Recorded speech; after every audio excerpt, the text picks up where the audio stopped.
Dari waktu ke waktu tentunya dalam proses pembuatan ogoh-ogoh juga sudah banyak mengalami perubahan khususnya di lingkungan Banjar. Pembuatan ogoh-ogoh itu sudah sangat kompleks begitu hal-hal yang harus dipikirkan. Jadi tidak hanya berfokus kepada bagaimana ogoh-ogoh itu terbangun begitu, tapi bagaimana juga proses-proses pengenalan ogoh-ogoh ini agar budaya ini menjadi satu bentuk karya yang bisa eksis begitu di tengah-tengah kondisi global.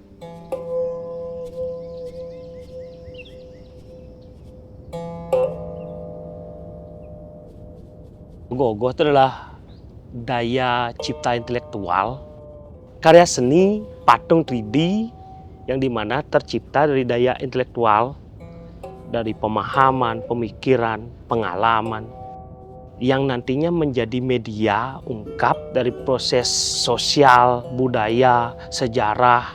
Kemudian ada cerita-cerita rakyat yang dikemas, di mana tujuannya adalah menjadi sebuah pembelajaran, kesadaran untuk seluruh kalangan terutama.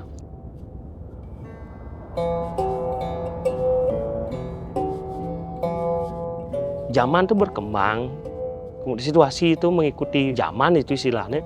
Itu yang terjadi sekarang bahwa Seniman Ogoh-ogoh membuat karyanya sebagai pesan moral untuk sebuah pelajaran bagi penikmat gitu, siapapun itu gitu.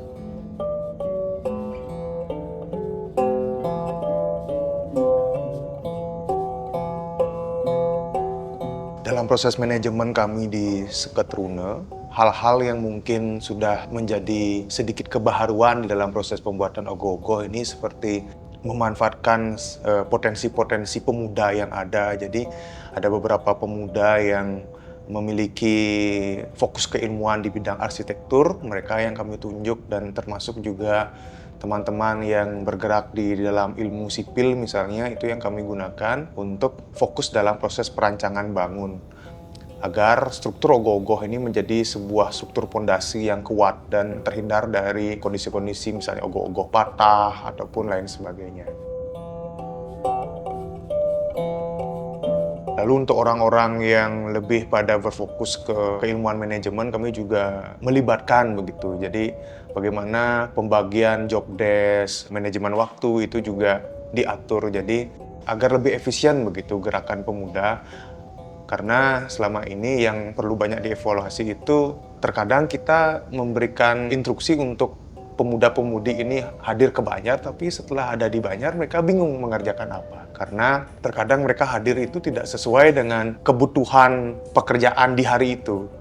Jadi hal itulah yang kami manajemen begitu. Misalnya hari ini hanya berfokus untuk pembuatan konstruksi ogoh-ogoh, jadi yang hadir nih itu yang lebih punya potensi dan yang berhubungan dengan hal itu. Tapi kalau misalnya nanti sudah masuk ke proses marketing, proses pengarsipan dan lain sebagainya, termasuk juga dokumentasi, orang-orang itu akan hadir di hari itu. Jadi hal-hal yang seperti ini mungkin terlihat sederhana dan tidak terlalu terfokuskan, tapi sesungguhnya hal-hal seperti ini itu yang menyebabkan terkadang banyak miskomunikasi yang terjadi. Akhirnya itu sebagai salah satu kondisi yang juga membuat pemuda-pemuda ini pasif karena dia bingung. Dia punya potensi tapi dia tidak tahu harus kemana dia menyalurkan potensinya begitu. Karena memang itu dah bahwa ogoh-ogoh sekarang menjadi kegemaran dari semua kalangan, bukan hanya sebatas anak-anak ke dewasa, tapi bagaimana ogoh-ogoh itu mensetarakan gender. Karena sekarang di lingkungan di Banjar, di pemudi itu sudah mereka menginginkan ikut berkontribusi, ikut berpartisipasi terhadap kegiatan pengerupukan iki gitu.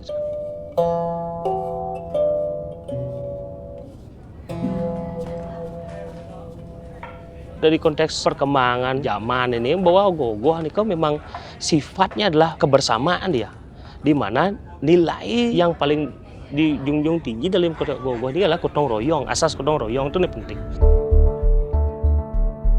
bahwa bagaimana pemuda-pemudi terjun ke Banjar dengan tulus ikhlas nih, tanpa bayaran apapun nih, dengan demen hati nih, demen hati regoe ke terjun ke Banjar nih untuk menyatukan pikir regoe.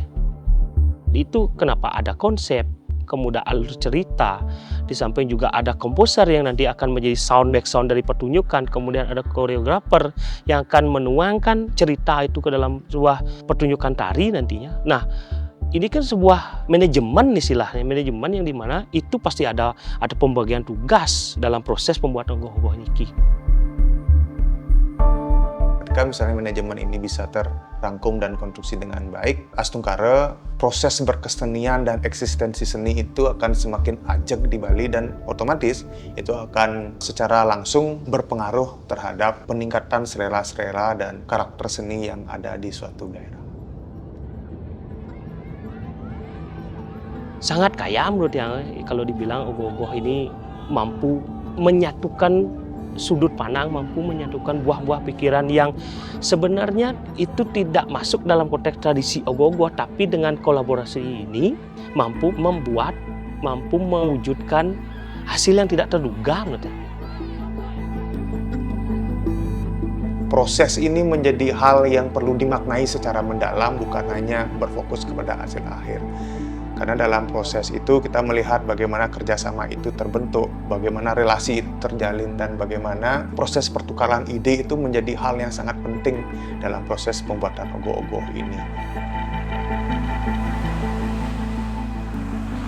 Jadi, hasil karya akhir ogoh-ogoh itu menjadi hal yang menyentuh dan akan teringat begitu lama karena orang-orang di dalamnya sudah mengerti bahwa pemaknaan proses itu menjadi hal yang sangat penting untuk keberlangsungan, kaderisasi, dan kebertahanan budaya Bali itu sendiri.